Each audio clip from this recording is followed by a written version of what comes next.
नमस्कार दोस्तों, मैं हूं ब्रजेन। आपका फिर से मेरे वीडियो क्लास में बहुत बहुत स्वागत है। ये वीडियो हमारा यूपीटीटी 2018 के लिए है, जिसमें हम आपको चाइल्ड साइकोलॉजी यानी कि बाल मनोविज्ञान का मॉक टेस्ट करा रहे हैं। और ये मॉक टेस्ट फोर्थ होगा। इससे पहले मैंने 3 मॉक टेस्ट करा दिए हैं और आप सभी दोस्तों के काफ़ी अच्छे मार्क्स आ रहे हैं। आप कमेंट करते हैं, मैं कमेंट पढ़ता हूँ तो आपके कमेंट काफ़ी अच्छे आते हैं, उसमें आप स्कोर अच्छा कर रहे हैं और इस बात से मुझे खुशी होती है कि आप सभी अपना रिज़ल्ट शेयर करते हैं और ऐसे ही आप रिज़ल्ट शेयर करते रहिए और इससे हमारा भी हौसला बढ़ता है और अच्छा लगता है आपके रिज़ल्ट को देख करके कि आप कितना स्कोर कर रहे हैं। तो उसी कड़ी में अगला वीडियो है, इसमें भी आप पहले खुद टिक कर लीजिएगा। मैं थोड़ा फास्ट करूँगा इस बार और उसके बाद आप कैलकुलेट करिए कितने आपके सही हो रहे हैं। और छोटी सी गुजारिश कि अगर अभी तक चैनल को सब्सक्राइब नहीं किया तो प्लीज़ चैनल सब्सक्राइब कर लें, वीडियो को खूब शेयर करें दोस्तों ताकि सभी इसका बेनिफिट ले सकें। चलिए शुरू करते हैं दोस्तों। यहाँ तक मैंने करा दिया था। आज हमारा ये 61 तक हम यहाँ कर चुके थे। ये देखिए टिक यहाँ लगा हुआ है, तो उसी के आगे आज हम यहाँ करने वाले हैं। तो ये है आपका पूछा है एसआर थ्योरी का अन्य नाम क्या है। बहुत ही महत्वपूर्ण क्वेश्चन है। एसआर थ्योरी का अन्य नाम क्या है? अनुक्रिया उद्दीपन सिद्धांत, उद्दीपक अनुक्रिया सिद्धांत, अंतर्दृष्टि का सिद्धांत, ये इस तरह का ऑप्शन दिया गया है।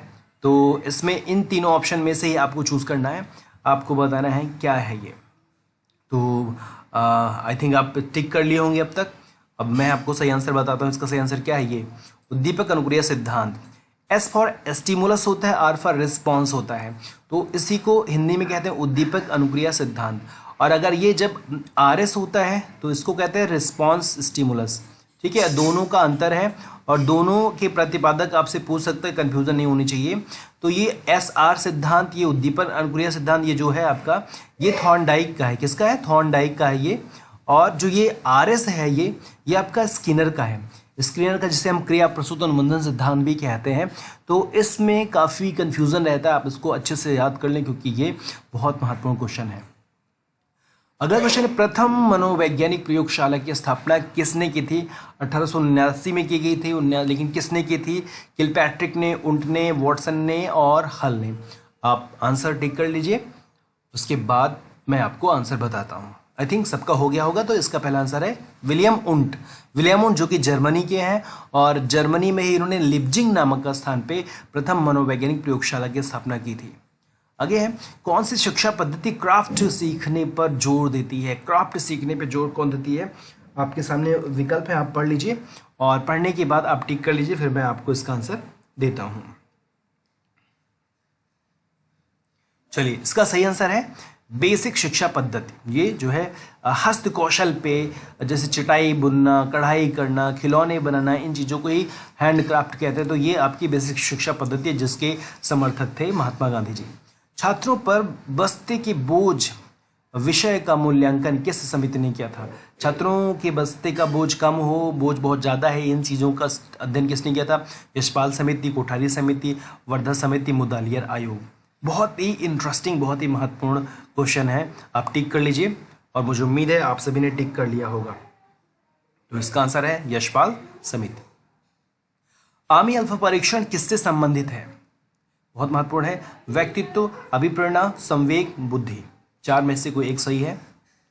आप सही कर टिक कर लीजिए, हो गया होगा। ओके गुड, ये है आपका बुद्धि। प्रयत्न एवं त्रुटि का सिद्धांत किससे संबंधित है? ये आपका साहचर्यवाद है, व्यवहारवाद है, गेस्टाल्टवाद है, उपरोक्त सभी। तो ये भी एक महत्वपूर्ण सा क्वेश्चन है। आई थिंक आप सही टिक करेंगे और अब तक आपने टिक कर लिया होगा। सही आंसर है साहचर्यवाद या संबंधवाद। साहचर्यवाद या संबंधवाद इसको कहते हैं। और व्यवहारवाद जो इससे पावलाव का हो गया, और गेस्टाल्टवाद में जो आपका कोहलर कोपका का है, जो सूझ का सिद्धांत है। तो 3 वाद है, तीनों को हमने पुराने वीडियोज में अच्छे से कवर किया था। आई थिंक आपको याद होगा। लिखित में से कौन सा जन्मजात प्रेरक है? बहुत महत्वपूर्ण है। आदत, निद्रा, भूख, प्यास। तो जन्मजात कौन सा है जो जन्म से रहती है? आपको बताना है इसमें। अच्छा, ये मुझे लगता है क्वेश्चन थोड़ा सा गलत हुआ है। ओके, इसका होना चाहिए था क्वेश्चन ये, लेकिन कौन सा जन्मजात प्रेरक नहीं है। सॉरी, यहाँ पे नहीं ऐड करना भूल गए हैं, तो यहाँ पे नहीं ऐड कर लीजिए। अब इसके बाद टिक करिए आंसर। आप अब आप सही टिक कर पाएंगे। जन्मजात प्रेरक नहीं है, ठीक है, नहीं यहाँ रहेगा। तो आदत है, निद्रा है, भूख है, प्यास है। तो आई थिंक इजी है, कर लिया होगा आपने। देखिए भाई, प्यास भी जमजात होती है, भूख भी होती है, निद्रा भी होती है, लेकिन आदत ये हम यहाँ सीखते हैं। आदतें हमारी यहाँ पे बनती हैं इस दुनिया में आने के बाद, ये जमजात नहीं होता है। एक सफल व्यवसायी किस बुद्धि से संबंधित होता है? अमूर्त बुद्धि, मूर्त बुद्धि, सैद्धांतिक बुद्धि या सामाजिक बुद्धि? आसान है और आई थिंक आपका सबका सही होगा। ये आपका है सामाजिक बुद्धि। सामाजिक बुद्धि का व्यक्ति सफल व्यवसायी बनता है और नेता बनता है, समाज सुधारक बनता है। मानसिक विकास 15 से 20 वर्ष की आयु में उच्चतम सीमा पर पहुंच जाता है, ये कथन किसका है? बहुत महत्वपूर्ण क्वेश्चन है ये। आप इसका सही आंसर बताएं। विकल्प आपके सामने है। ओके, इसका सही आंसर है वुडवर्थ। शैशवावस्था को सीखने का आदर्श काल या अनोखा काल भी कहा जाता है, ये कथन किसका है? बहुत ही रिपीटेड क्वेश्चन है लेकिन इंपॉर्टेंट है, आप इसका आंसर दें, बिल्कुल सही होगा, मुझे लगता है सबका सही होगा। ये आपका वैलेंटाइन। संवेग प्रकृति व्यक्ति की उत्तेजित दशा है, ये कथन किसका है? ये भी महत्वपूर्ण है। मैकडूगल, वुडवर्थ, गेट्स एवं रॉस। 4 ऑप्शन है, आप सही ऑप्शन का चुनाव कर लीजिए। ओके, हो गया होगा, वुडवर्थ का है ये। अधिगम शास्त्रीय अनुबंधन सिद्धांत किससे संबंधित है? अधिगम का शास्त्रीय अनुबंधन सिद्धांत किससे है? स्किनर का है, पावलोव का, कोहलर का, मैकडूगल का? सबका सही होगा, ये बहुत इजी है। शास्त्रीय अनुबंधन सिद्धांत, जिसे क्लासिकल अनुबंधन सिद्धांत भी कहते हैं, या इसे हम अनुकूलित अनुक्रिया सिद्धांत कहते हैं, किसका है? पावलोव का है। करुणा यानी कि दुख नामक संवेग की मूल प्रवृत्ति क्या है भाई? युत्साह, पलायन, शरणागति, दैन्य। 4 में से कोई एक सही है, आप इसका आंसर टिक कर सकते हैं। इसका आंसर है शरणागति। किस मनोवैज्ञानिक ने बाल विकास का आधार समाज को माना है? बाल विकास आधार समाज को माना है। जीन पियाजे, वाइगोस्की, कोहलबर्ग, फ्रायड। आप चारों में से कोई एक आंसर है, अब तक आप टिक कर चुके होंगे और इसका सही आंसर है, बिल्कुल सही पकड़ा आपने, ये है आपका वाइगोस्की। वाइगोस्की ने सामाजिक विकास सिद्धांत दिया है, उसी पे ये बना है क्वेश्चन।